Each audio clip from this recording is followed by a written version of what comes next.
Hello everybody, welcome to a new segment we're calling Step Inside the Dojo with me, Chris Doe.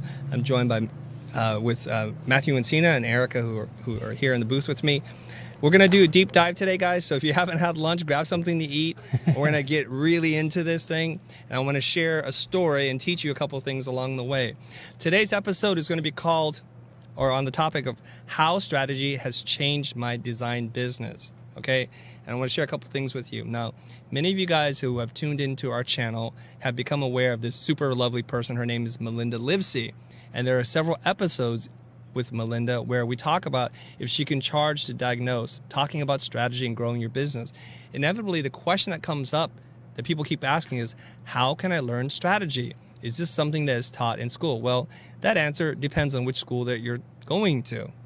Now, before I answer this question, I want to share with you guys something I've learned recently by reading this book. It's called Dotcom Secrets. It's written by Russel Brunson. You guys can look him up. He has a website called ClickFunnels. Now, if you want to buy the book, the link is in the description below. All right. Now, one of the things that I like to practice or to talk about is it's good to learn things, but it's better to apply what you learn. So this episode is going to be super meta. I'm going to teach you something that I'm learning while applying it to you at the same time. Now, there's an interesting quote from right inside the book. It says that not all clicks are created equal by Mark Joyner. Okay, that's from the book Dotcom Secrets. And he started to think, well, what do you mean not all clicks are created equal? What is that all about? Well, that really means that we have to understand the temperature of the customer as they come into our funnels, how they discover us. So if somebody's landing on your website, what did they see or think about prior to coming to your website? If they were on an award website when somebody was touting about how amazing your design studio is, and then they follow that link and they chase you down, that's a fantastic lead. So we're going to talk about how it's pre-framed, meaning the mindset or priming the person prior to coming into the awareness of what it is that you do. So if they're already have a lot of respect and admiration for your work, of course they're ready to go. And that's what we would refer to as a hot lead. Okay, so there's three temperatures: hot, warm, and cold. Hot, this is how we define hot. Somebody that already knows you. They're aware of you, they've seen your work, somebody's talked about you, you've been mentioned, they've read you in some kind of article. And the next one is this, is they're already on your email list. So many of you guys, over 30,000 of you guys are on our email list. I would consider you to be a hot lead. Next is there's an established relationship. Now, if you're new to the channel, welcome, first of all. Thank you for being here. But we have over 700 videos already on our channel. So there's an established relationship that you guys have seen us, you know about us, you know what we stand for, and you know what we've done. So when you have a hot lead, the hot mindset, if you will, coming into your platform, your channel, your product page, whatever it is, then what you want to use is a personality-driven communication style. Let you be you. You want to share stories, share your opinion. You might even talk a little bit about your private life, things that people don't know about. And the question that you're answering is, what is the product? So if somebody's already hot, they know you, they're on your email list, you already have a relationship, all you need to do is to tell them, what is the product? Okay, next up is, what if it's a warm lead? A warm lead sounds like this. They don't know you, but they might know someone that you know. So there's a common reference point, 6 degrees of separation there, okay? And if they're coming to your channel or your product via Facebook, Instagram, or Twitter, there's a good chance they're a warm lead. So there's general awareness, but they don't know everything about you. So in this case, what you want to do is to satisfy the desire. So how you do this is you can build a bridge, and a great bridge is to get endorsement from a trusted source. That's somebody that you both know. And affiliates are a great program to launch or to use to capture the warm lead. And the question you're trying to answer is, what is the solution? Okay, now that leads us to the last point, which is the cold lead. This is the hardest one to convert. So the cold lead says, I have no idea who you are. I don't even know what you offer. And can I even trust you? So this is generally, when we're talking about marketing and lead generation, most people fit into the cold category. They have no idea who you are, they don't know what you offer, and they don't know if they can trust you. So this is what you need to do with those people. What you want to do is to provide clarity. So we need to, first of all, understand what is the problem. then the language that you're using to describe the problem may not even be something that they're familiar with. So it's important here that you learn how to speak to a very broad audience. So today we're going to talk about strategy, but people are not even necessarily looking for that word strategy because that's not part of your daily language. It could be that you have a customer or a client pain point, and strategy may be your solution. So I have to build a bridge from the words that you understand into the words that we normally use to talk about this kind of stuff. All right, so here's what it looks like. So first of all, somebody is unaware. They have no idea what you do or anything about that. So what they need to do is become aware of the problem. And then what you do is move them from becoming aware of the problem to, well, what's the solution? And then what are the products or services that you provide? This is how we migrate them from lack of awareness through a cold to warm to a hot lead. And that's what you want to do. All right. So I said before that this is going to be a very meta thing because as I'm learning this concept from Russell Brunson's book, Dotcom Secrets, I'm going to apply it to you right now. I'm going to tell you what the problem is. I'm going to talk about the solution and then what the actual products are so you can see if this actually works on you or not. Okay. So first up, what is the problem? So I'm going to tell you a very personal story. Some of you guys may know this story, so hang in there and I'm going to get through this part so you understand what the problem is. So this is us. This is the building that we're in. We're at 1702 Olympic in Santa Monica. We've been in this building for a couple of years, mostly as a design studio, a motion design studio, something we've run for 23 years. Now I'm going to play a little bit of our demo reel in case those of you guys that are new to the channel or don't know what Blind is. It's a motion design firm that we've worked with some of the biggest brands. So I'm going to play this and you'll see it. I'm not going to use any audio here. So you're going to see a montage that's a couple years old. It's the one I was able to find. So you can see that we've worked on some really big budget, high profile jobs. We've worked with Coldplay, we've worked with Sting, we've worked with Xbox, a whole bunch of other clients, car companies, electronic companies, every kind of brand that you can think of. And we've won a ton of awards for this. And this is how we've sustained ourselves since starting in 1995. A lot of this work you're seeing is not work that I've personally done, but some of the amazing creative directors who've worked here, including Matthew, Greg, and some previous creative directors that worked here. So you can see that it's pretty slick. It's a combination of live action, motion graphics, visual effects, 2D animation, and everything else that you can imagine. It's about a minute and a half, so we'll get through this part. And the reason why I want to share this work with you is you can say, well, wow, this is the work that I want to do. How do I get into this business? Well, the story becomes a little bit more complicated, as you'll see in a minute. Right, maybe this is enough. Yeah, Matthew? I think we're done. Okay. I think pretty you get cool it. work, right? You get it. You get it. So web work. Anyways, so in 2013, something happened in our company. This was like the big inflection point in the company. And I want to show you something. I don't often share this kind of information publicly, but this is a financial graph from the inception of the company until about 2015. I did my best to plot how much money we were making from year to year. As you can see there, the number that stands out is the $4 million mark, okay? So check this out. I'm going to draw a line across here so you can see. You can see that in 2007, prior to the whole economy crashing, that was our zenith. That was our highest point, a point in which we almost built $7 million as a relatively small firm here on the West Coast. That was an amazing year for us. And then you can see what's happening is the decline. And I don't think there's any coincidence as social platforms exist and that people are moving away from watching TV and commercials that our livelihood was impacted, because prior to this point in time, our entire existence was built upon mostly just making commercials for ad agencies, okay? So I'm that kind of person where I can see a trend. I see the trend, it's heading downward. So I start to scramble and think, before the ship crashes into the iceberg, we need to change things here. And what are we going to do? So we tried a lot of different things, okay? We tried making explainer videos. We tried doing corporate videos, documentary films. We tried to do all kinds of things, but there was a couple of problems with that. One was we were used to working with very high budgets, and so my entire production team, my directors, they couldn't do projects that were less than $150,000, and that would be considered a low-end project or a low-budget project for us. That was one of the problems. Two, we were overqualified for some of these lower-priced projects in terms of these explainer videos, where they're more naturally going to be around $20,000 to $50,000. I remember getting feedback from one client saying, "We don't need it. You do too much. It's going to be too expensive." Before we even had an opportunity to explain to them, well, we're interested in exploring a relationship with you. We want to try some new things. So we're kind of in a really between a rock and a hard place. So I had this idea. you know, early on in our career, we were doing web work, and I'm like, let's go back to web work. We could do this. The web's not going away. Everybody's on mobile or on the desktop. They're doing something with web. So I reached out to my older brother. That's me there. My older brother's in the other horse to my left, your camera right.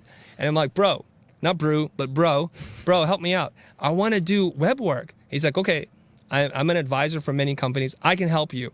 Let me send you a project. But they're not going to have a lot of money. I said, I don't care. Give me anything.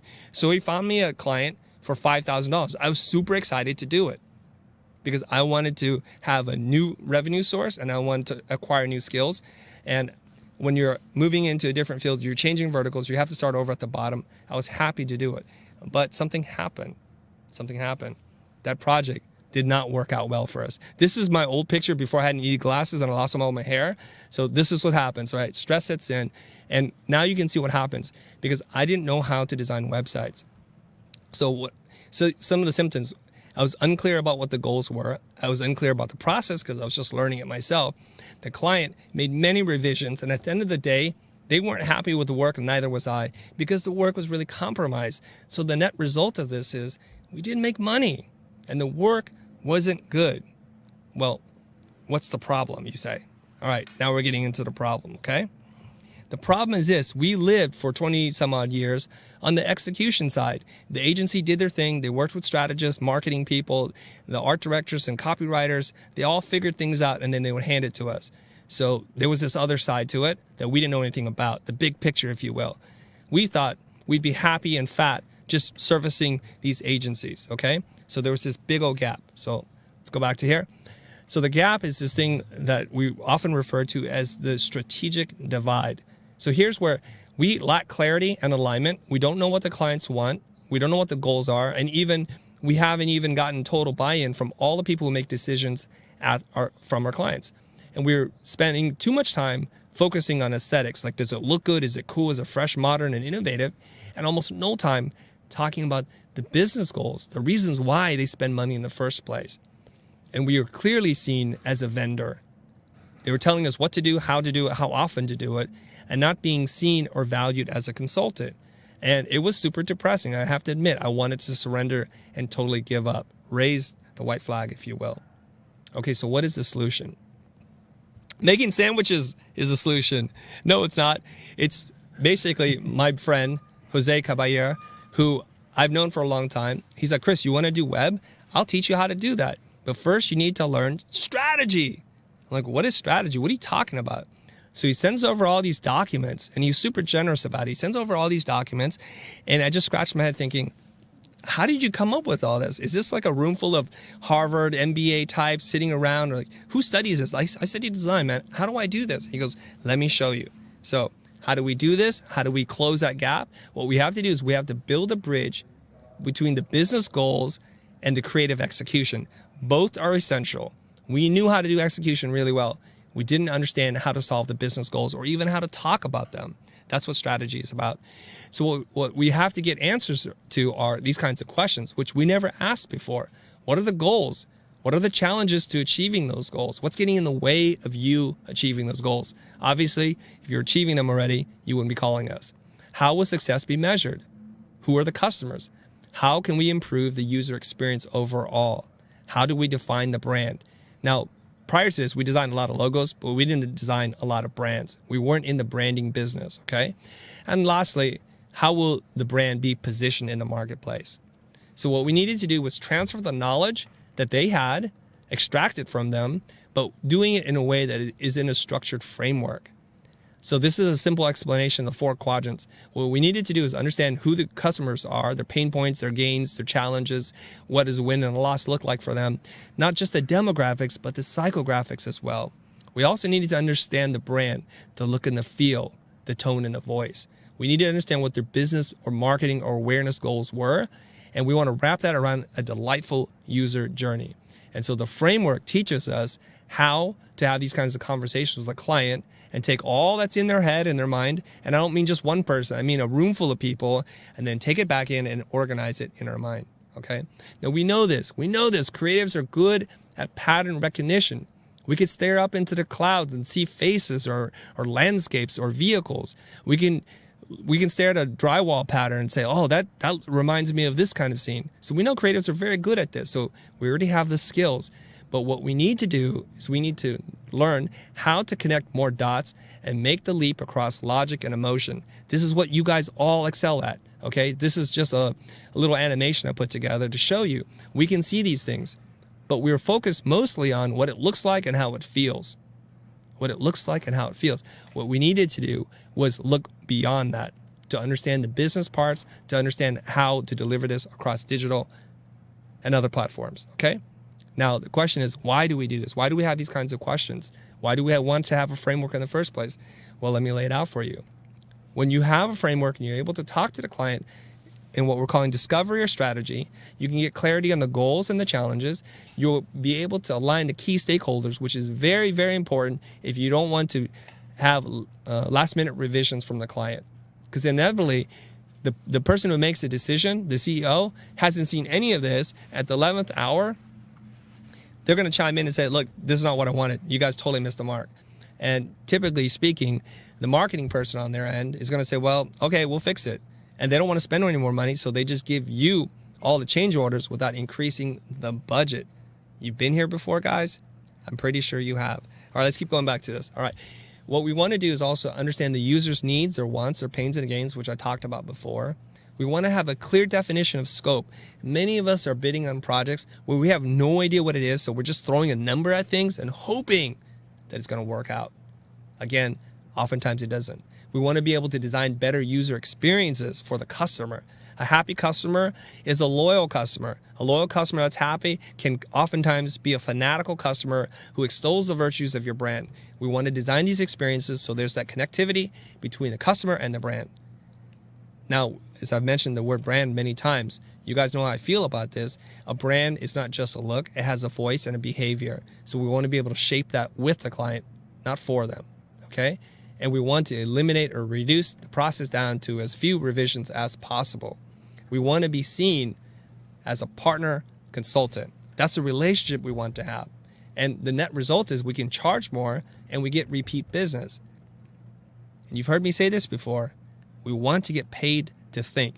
So many of us offer up our ideas because we think that's a gateway for us to make things. I'd like to flip that scenario and say, I want to be paid to think. I'll make things for you for very little. I want to flip that relationship. Okay? So the results. Let's talk about the results. So whereas before I was struggling with making one website, now I was able to do complete branding projects. So Trojan Storage is the very first project that somebody showed me a brand new way of working, and it blew my mind. Jose led this conversation, he led the strategy, and then I was able to design, and all the parts and pieces of my mind started to fit together. So for the first time in my life, I felt like I was armed with what agencies do, but I didn't need a whole team. I could do it with a very small number of people. In fact, I could actually do it all by myself, but I like working with people. And we got invited to work on many things besides the logo. So it started out as, hey, Chris, we need a new logo and a website. So that's where we started. We wound up designing signage. We did ads for them. We also designed a showroom for them. And this was really cool. And the reason why this happened was because I was being moved away from being positioned as a vendor and being seen as and sought after as a consultant or advisor. So we got invited to do many things that we're not an expert or don't have a ton of experience at doing. And next up is Ollie's, which is the very first project that I applied the core framework on my own without Jose's help.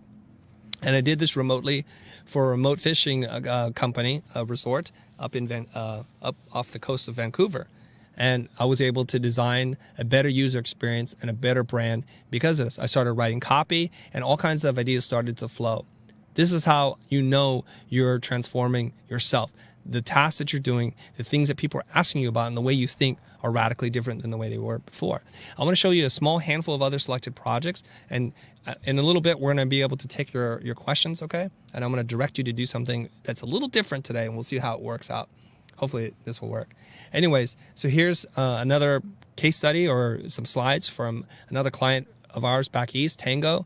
We were able to design the identity, their keynote decks. We designed the presentations that they use on stage. Of course, we designed the website. Another client of ours, Mastro. And then one for local star architects here, EYRC. and another client in the real estate development, commercial real estate development, and something for an editorial company. So here's the net result of all this stuff. The solution looks like this. We were able to move from being a motion design company, which is very specific and narrow, to becoming a branding consultancy sought by many different types of diverse clients. We were originally paid for making, now we're paid to think. And this is usually where the conversations start. We move from designing identities to designing businesses. The $5,000 website that I talked to you about, now the branding projects we're talking about, were 50, is it 50 or? My math's not good, like 50 times in size. So that's a 50x return on investment in scaling. It truly transformed our company. And we were viewed as consultants, which is the best part. And we were able to compete against much bigger design firms, which have a lot more people and a lot more experience in portfolios. Okay, so here's the part where I'm going to try to do something a little different today, because we were taught we're not doing a good job of cross-promoting our channels, okay? So what we want to do is this. I'm going to get on my phone. I think Instagram may be back up by now. I hope. If not, you guys can just ask questions, and Matthew will flag them for me. Okay. Mm-hmm. There's more to this presentation than what I have right now. But if you have a question, go on Instagram, look me up. I'm at @TheChrisDo, and send me your question and hit me up. And then the good questions, I will answer live on air. You guys got that?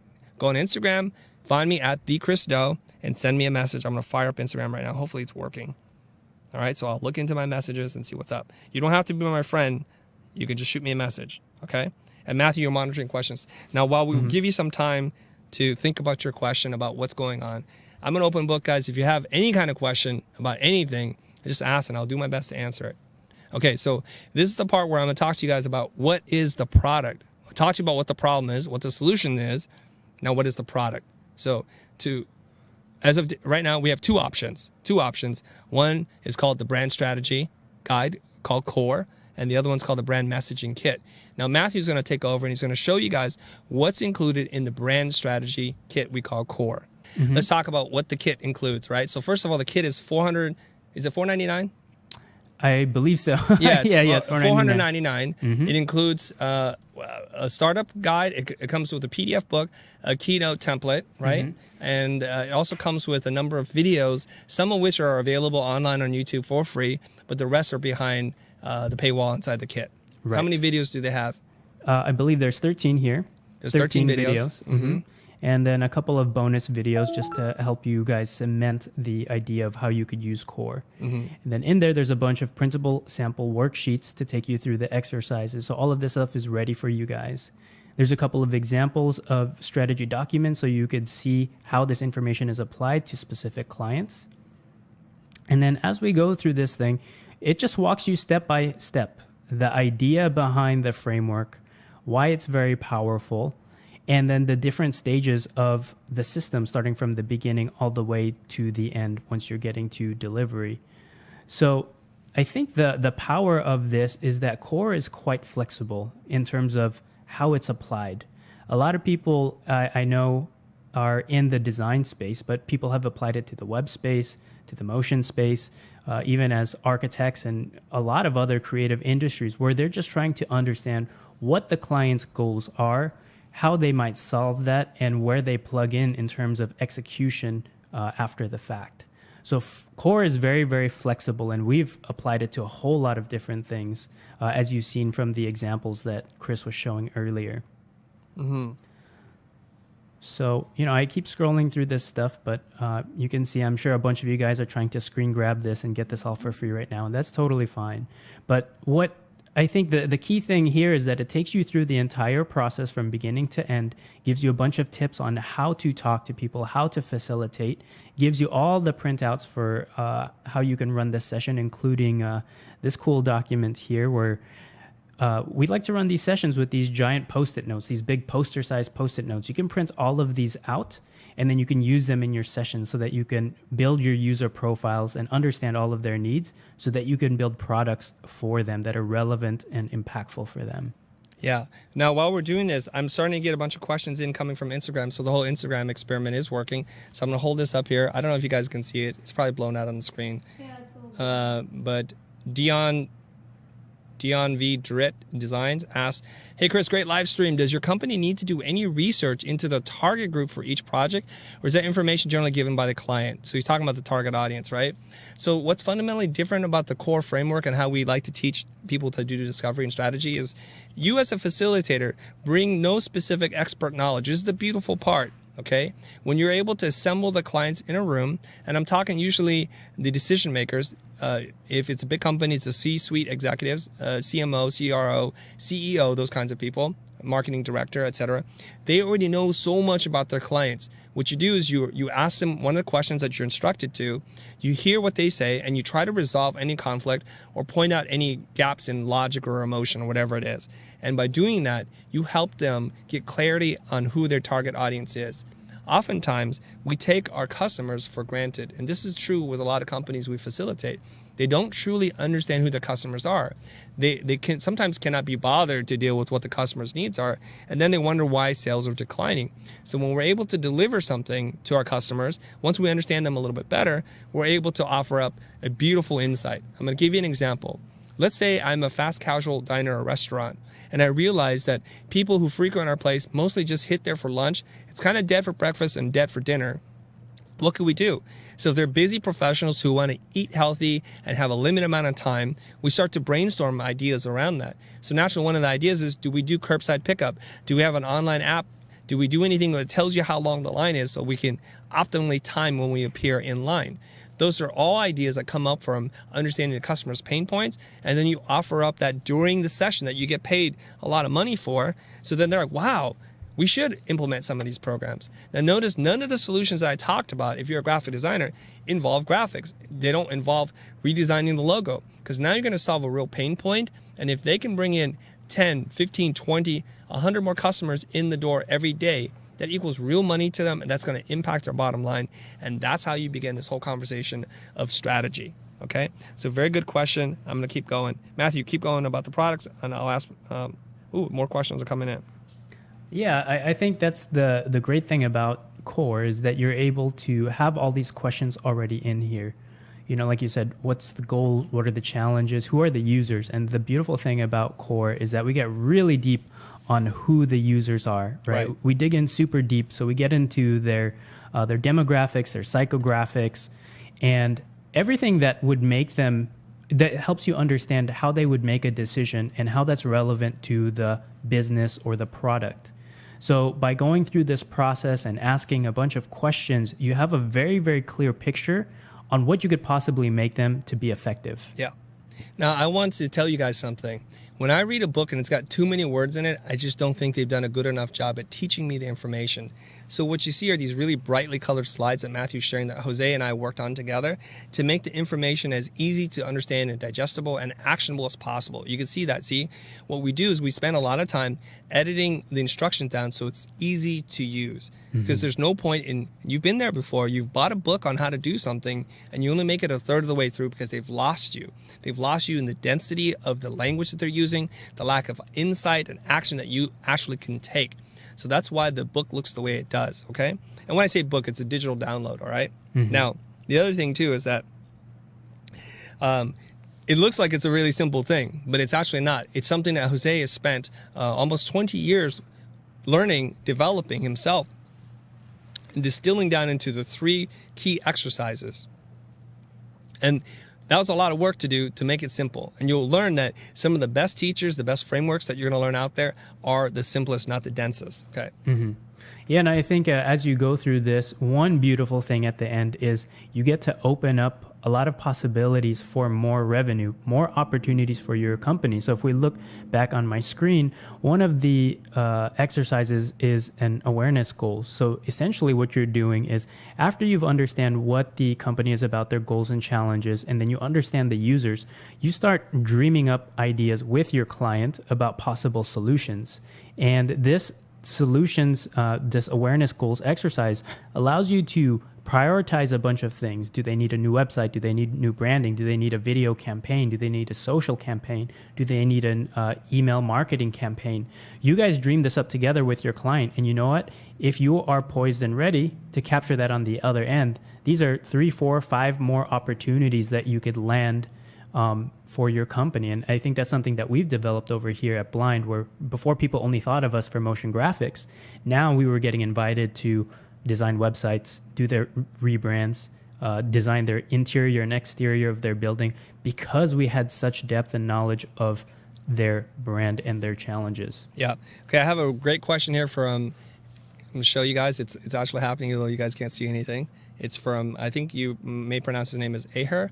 He said, I have a few clients that don't appreciate branding, and when we try to step in as a consultant to teach them about branding and strategy, they would usually end up to go for something quick and cheap. So how would you deal with these types of clients? Okay, so I want to make sure we're speaking the same language here. There's a couple of dangerous words in here that when you talk about doing branding, are you truly doing branding and are you truly doing strategy? Because if you truly understood how to do strategy, you're not teaching, you're not selling, you're not doing any of that. You're just opening it up for a conversation. And on a different call, maybe not today, I can talk a little bit more about how to actually talk to your clients in a way that's not condescending, that's not dismissive, that's not a smoke and mirrors game, because a lot of people use the same language and talk about branding and strategy the way that we do, and it's not true what they actually do, okay? So I'm going to give you one little tip because I don't want to leave you hanging high and dry there. When a client comes to you and says, we need you to design something, and they're like, we only have this kind of budget, then your response should be, well, this is probably not an important endeavor for you to undertake. It probably has little impact on your business. And they can say, yes, it's true, it has no impact on our business. Or they can say, no, it's very important to our business.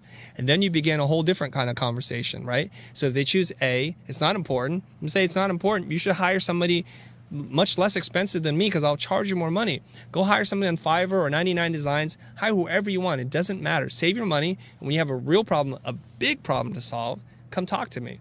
But before I let you go, let me ask you a couple of questions. What are your goals? What are your challenges around those goals? What customers do you have, and why don't more customers buy from you? The whole conversation is flipped on its head. They have to sit up and pay attention, or they're going to walk out the door.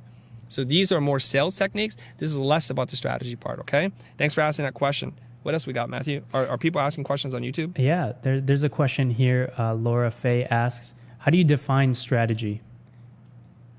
How do you define strategy? Like, how do you describe that to someone? If because you just brought up that somebody might have the wrong interpretation or definition of what strategy is. How would you define strategy? I think strategy, in its kind of Merriam-Webster dictionary definition, is a plan on how to get from A to B.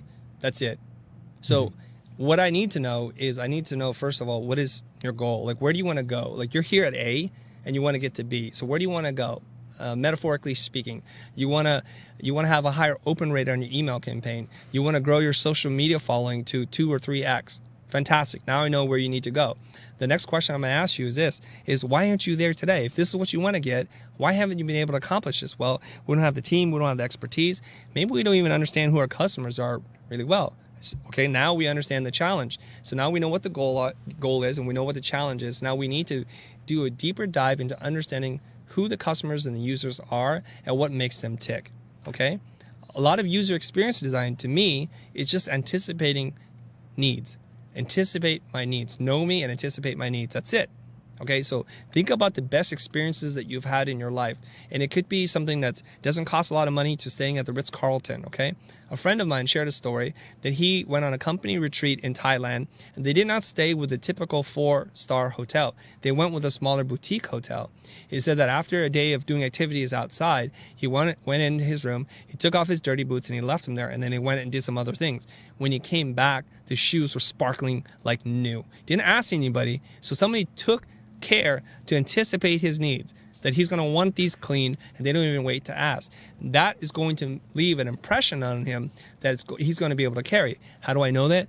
Because he told me that story, and now I'm telling you that story. And that's the kind of relationship you want to have with your clients, and the relationship your clients should have with their customers. So we want to design a better user experience for the end user, the end customer, okay? That's it in strategy. Okay, I'm going to get back into this. This is Ryan. He's asking,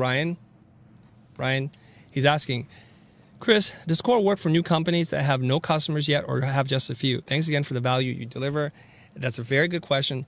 Most of our clients are established companies. We don't necessarily work with too many startups. There is an exception here and there. So here's the thing, that if you have a business that's working in a vacuum that they don't know anything yet, you do know some things because they're trying to take somebody else's customers right now. All right. They're not just going to invent a new company and take customers that don't yet exist. So they're going to be a challenger brand. So what you want to do is look at the brand leader in that vertical or an adjacent brand or something and start to study who their customers are. Why do they feel so connected to going there? What are their pain points?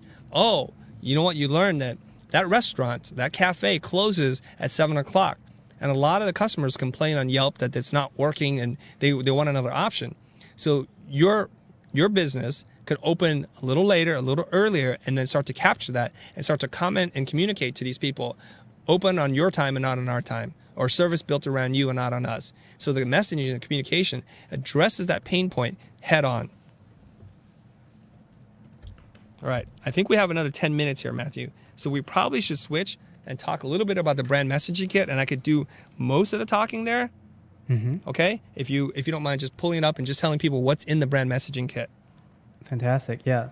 So the brand messaging kit is two things. It's a guide that's Chris's process for how he writes headline copy, messaging copy, and that's filtered through the brand and the users. And included in that is also a worksheet that you could just go through, which basically... How many pages is it?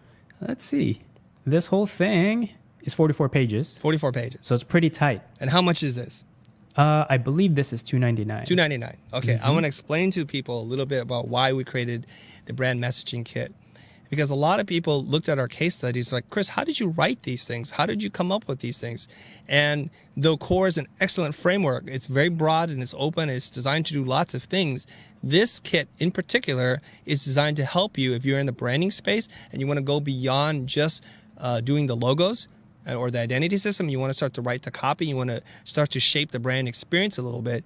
This is a distilled down, super hyper-focused document that I put together. Now, again, the reason why it's only 40 some odd pages is because I put a lot of time, energy, and craft into reducing it down to its essential. But it's highly actionable. It teaches you basically how to extract the information from your clients to understand the pain points and challenges, what benefits there are for the user, and to start to connect the dots for you. There are a couple of templates in there to help you write positioning statements, how to write an anthemic spot like the one that we know and love from Apple. And that's what that is. Okay, so it's $2.99. It's really fast. And what I say really fast is whereas Core might take you a day or two to do with your clients, you could probably do the brand messaging part in less than 4 hours. A lot of people in our community have asked for something faster because their clients want to do it, they just don't have the time. So you're going to get the instructions, and then you're going to get some worksheets to use with your clients. And that's what that is. So it's $2.99. Okay. And then there's an example. This is what Chris was talking about, that the Crazy Ones ad from Apple. So what he does is he takes that very infamous ad. What was it, from the 80s or the 90s?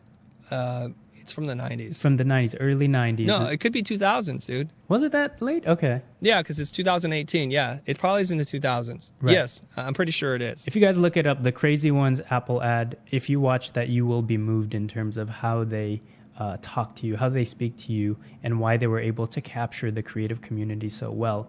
So one example in this document, in the brand messaging kit, is just breaking that down. What are some of the key words? What are some of the, who is the audience that it's speaking to? What are some of the words and trends that they're fighting against or fighting for?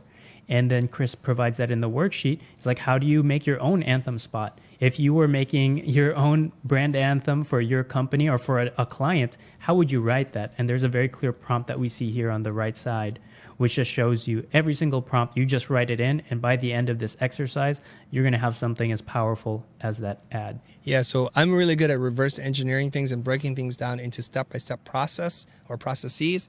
And so what I was able to do is break that down, that anthemic spot, and write it. And I've done this several times with clients in the room, live, freestyling. Like once I know who their users are, their customers are, and we use very fun, descriptive language to describe the customers. Most frameworks will teach you how to describe your customers as something very positive. But I like describing them as quirky and interesting and oddballs, the rebels, the pirates, the people who don't like to wear pants, whatever it is. And we describe that. So I say to them, in real time, the anthem for their company. And they're most of the time, they're really blown away, and they're actually moved emotionally the same way that I was moved when I watched that spot by Apple. Okay, here's another couple of questions. We only have a few more minutes, unfortunately, and I'm going to do a quick recap, and then we're going to get out of here, okay? Marwan asked this question. He said, "Good day, Mr. Doe." There's Marwan. I'm not just making this up. "How can somebody take me seriously as a strategist and I'm a young graphic designer. Thank you so much. Okay, now people will judge you, and there's ageism, and there's no way around that. They'll judge you because they think you're too old or too young or too whatever, fill in the blank. But how you combat that is the words that come out of your mouth. So you've heard this before. He's an old soul in a young body, or she's wiser than her years, whatever it is. So you're a young person. They're judging you mostly because of the way you present yourself through two things: the way you dress and the way that you speak and the things you think about. So if you come into the room and you're not sure what it is that you're doing, they're going to say you're inexperienced and I should not trust you with the projects. But the great thing about the core framework and the things that we teach you is if you learn the framework, you have a high probability of success and you knock it out of the park. How do we know that? Core is our best-selling product. It's been going on for 4 years now. It still continues to bring in big numbers for us, and people testify to its strength, to its effectiveness, and how it's transformed their business. There's even a Facebook group dedicated just for Core. It's called the Core Tribe. It's run by Jose. So if you buy it, you get added to that group if he adds you. Okay. All right. I want to do a quick recap. Right, Matthew? Or you want to say something? Oh, yeah. I just wanted to say one more thing about the brand messaging kit. For me, I think it's quite powerful because I think what a lot of people don't realize, if you're a creative, if you're a designer, if you're a developer, whatever you are, learning how to write is a very challenging task. And for me as a creative director, I've realized that, my job as a designer, as a brand strategist, is to help my clients communicate what they need to do. And I'm not a formally trained writer at all. And I've had to learn over the years. This kit is a great way just to condense all that information down so that you can write headlines and copy in a way that's going to be impactful and meaningful for the brand and their audience. So I just wanted to highlight that because I feel like writing is an overlooked skill that not a lot of people practice and develop. And it's something that I think everybody should get in the groove of, either practicing headlines, just writing blog content, just getting that scratching that itch and working that muscle. Because it's going to make you more powerful as a designer. The more you learn about not only the foundations of your craft, but writing, communicating, business, all the soft stuff that we try to teach you all the time, you just become more and more valuable. Right. I want to add a couple of things here. I do not fancy myself as a copywriter or a writer of any sort, okay? And if we're talking about branding, it's really important to design the way it looks, but it's equally important to give the brand a voice, how it speaks. So if you don't know how to write and you feel like, oh my gosh, it's very intimidating for me, then the brand messaging kit may be the right kit for you. And for me, I was able to do this many, many times, and I started to see patterns, and that's why I developed the kit the way it is. Now, if you read a lot of copywriting books, they'll say that there's this beautiful flowery copy that you can write that's totally ineffective, that might win you advertising awards, but actually do nothing for your clients. So there's this huge gap between I don't know how to write anything to winning awards for copywriting. So that gap is where I think the bridge is built with the brand messaging kit, because you can say things in powerful, catchy ways without it being like this gigantic copywriting assignment, okay? Anne Sophia had asked this question. She has Core. She doesn't know what the brand messaging kit is. There's not a lot of information. It's true. We don't do a good job of explaining what the heck things are. So Matthew, maybe we can do this one more time. You can pull it up, and I'll try to see if I can give you guys some of the prompts from the workbook itself, okay? Mm-hmm. We're not trying to hide anything from you guys. You could literally watch the stream and capture this and try to figure it out for yourself. You can totally do that. I encourage you to do it, actually. But if you think your time is more valuable than $299, then I suggest you might pick up the kit, okay? Mm-hmm. So there are basically 4 prompts. Go back to the prompts, Matthew, so I can read it. So the 4 steps are what, how, who, and why. So let's give you an example of one of the questions. All right, Matthew, can you read that because I can't see it from here? Yeah, so describe the look and feel of the brand you'd like to have. And you start on the left side by making a list. Then you pick the top 5 from that list, and then you reduce it down to the top 3. Okay.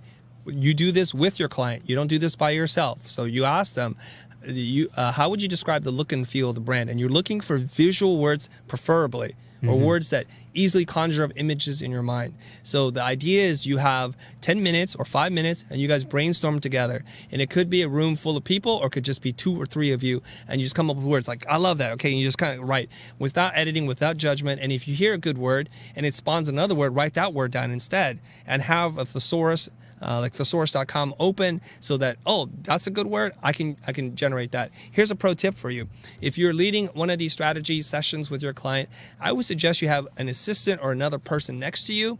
He can sit there and have the source open, so when words start filtering in and we're stuck, he can just type those in and just suggest other words, and ones where the group reacts to on a visceral level, you write that word down. So you can throw out words now. Oh, that one's nice. Like a word that I like to use a lot is vibrant. People just like that.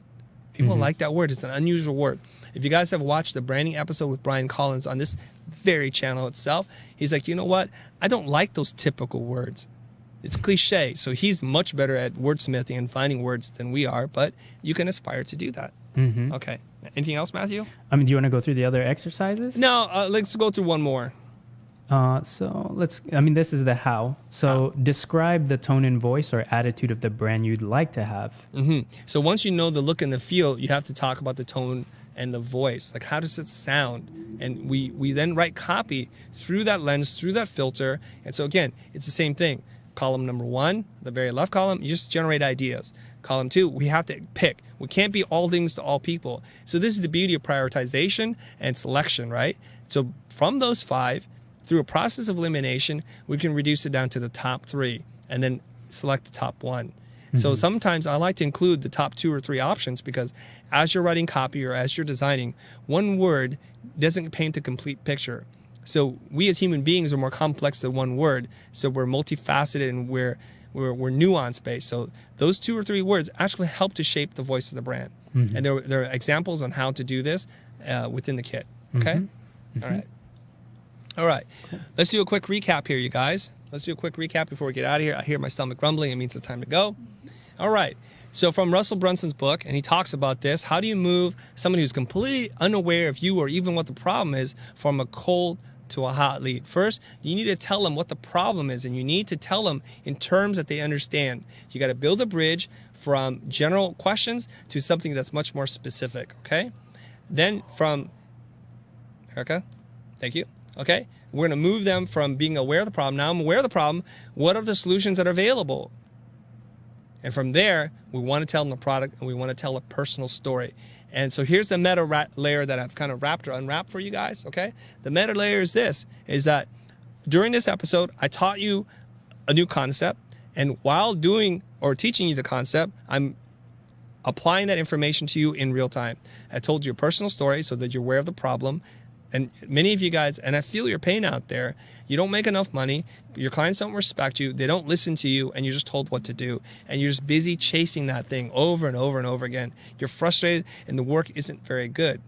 And I'm telling you this, even though at a point in time, I myself was transformed and the company in its process transformed and saved, because as you saw that trajectory go down and down and down for motion design, it was the introduction of brand strategy that we were able to save the company and position ourselves as something entirely different. And we did this in a very short amount of time. Within 2 years, we were able to reverse the trend of a 20-year-old company. And that's why I share this with you, okay? I'm sharing it with you as a person who has helped to author the product, but somebody who's been personally transformed by it. And I see it in the lives of people who talk to us online all the time. Okay, now I want to let you guys know about something here. I'm going to pull up this slide. Here we go. So we talked about the 2 options, okay? You can pick up the brand strategy core kit, or you can pick up the brand messaging kit. But during this month, this is our biggest revenue month, we are putting the 2 kits together. If you haven't purchased both already, this is a great time to pick up the brand strategy and messaging bundle, but it's only available to people who subscribe to our email list. See, I got to get you from general awareness to being a hot lead, right? So there you guys want to get hot with me, you got to get in our subscriber list, and we'll make sure that the links are down below on how to subscribe to our email list. Every week, we're dropping bundles, and you're going to save the most amount of money on our products that we ever give. You're going to save 30% off the retail price of these 2 things combined. And those of you guys that follow us for many years know that we only put products on sale 2 times a year, just twice, during 4th of July, Independence Day here in America, and during November, like the Black Friday bonanza part. After that, that's pretty much it. It's the only time you can buy products that are on sale. Okay, that's it. Thank you very much, you guys, for tuning in. I hope this was helpful to you guys. Let me know in the comments below. Like, subscribe, hit that bell, do whatever it is that you guys do on the internet. And